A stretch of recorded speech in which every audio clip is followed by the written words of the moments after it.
Kuha naman ito sa kanto ng Litex at IBP Road sa Barangay Commonwealth pa rin. Makikita ang pagdaan sa matraffic na intersection ng nakamotor na si PO1 Jewald Alvarez. Nang magminor, nasalpok naman ang dump truck mula sa likuran.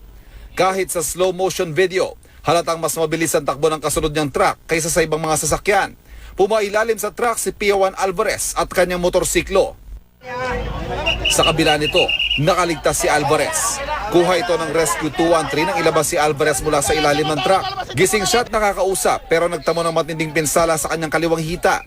Nagpapagaling na siya sa East Avenue Medical Center. Naharap sa mga kaukulang reklamong driver ng truck. Nawalan po ng preno.